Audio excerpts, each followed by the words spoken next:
Yep, it's the best and worst dirt ride ever. Why? I'll explain later. But we are in the magnificent high country northeast of Melbourne in Victoria. See all that dark green? This huge area of national parks and state forests covers much of the Australian Alps, where we Aussies ski in winter. And yes, we do get loads of snow here. It's not all desert and kangaroos. Best of all, most of this has legal riding in it too. Those Melbournians are lucky bastards. And apparently this KTM is so wild, it must be kept in this enclosure. So why is this the best and worst dirt ride ever? Well, we did see some great views. There were constant changes in elevation as we rode along ridges, then descended into valleys and various creek and river crossings. And the guys we rode with were a pile of fun. The problems? Well, it was the worst run tour I've ever been on. No backup vehicle, so if a rider was injured, he had to jump on the back of someone else's bike. If too injured, then there was no communications equipment, so someone would have to ride far enough to get phone reception, then call emergency services. And get this, if a bike gets left behind, the rider has to organise his own recovery later. The second issue was the lack of dirt riding. Most of the trip consisted of reasonably easy fire trails like this. Absolutely zero single track because the 76-year-old tour leader doesn't like single track. And apparently the high country has some amazing single track and hill climbs. We just had to ride past all of it. So sorry guys, you won't see much in the way of real dirt riding in this vid, but I hope you enjoy it anyway. A few of the guys on this tour were very unhappy and said they would have brought their BMW GSs if they knew it would be so easy and involve so much road riding.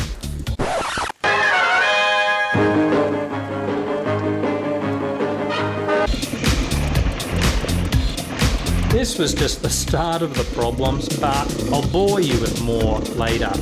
Or just see our review video about this tour. The guys we rode with? Brilliant. There is nothing like getting a bunch of dirt bike riders together for a few days and hanging out.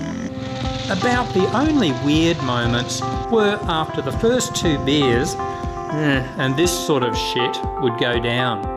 That's when I'd run for my room, lock the door and hide under the bed. Apparently after 4 beers, they would be practicing their wheelie skills on anything they could find in the nightclubs or pubs. Oh yeah! Finally got a train that fits you. And then of course, like any red-blooded males, they spent a lot of time marking their territory with all that beer. What are you two boys up to? Whose bike's that, I wonder? Oh, that's just Eastie's. Oh, surprise! Morning, Peter. And they all seem to be claiming the Husserberg FE570 as their own property.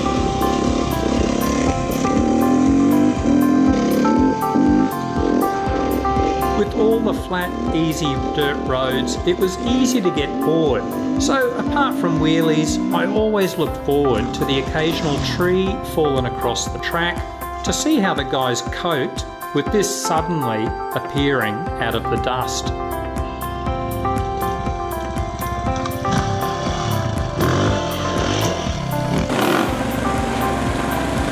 Then finally, something vaguely technical with several fallen trees.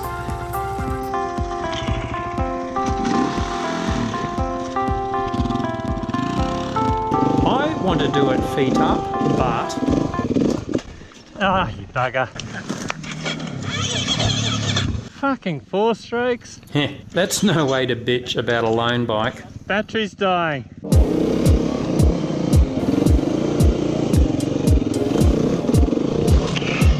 Ah well, a few dabs with the foot. Our sweep rider does a good job getting over the log.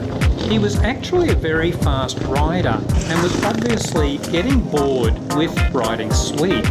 Sometimes he'd go sprinting ahead of the other riders at the back of the pack. This seemed like unusual behaviour for a sweep, so if I was second last, I'd keep an eye on the stragglers until he eventually came back.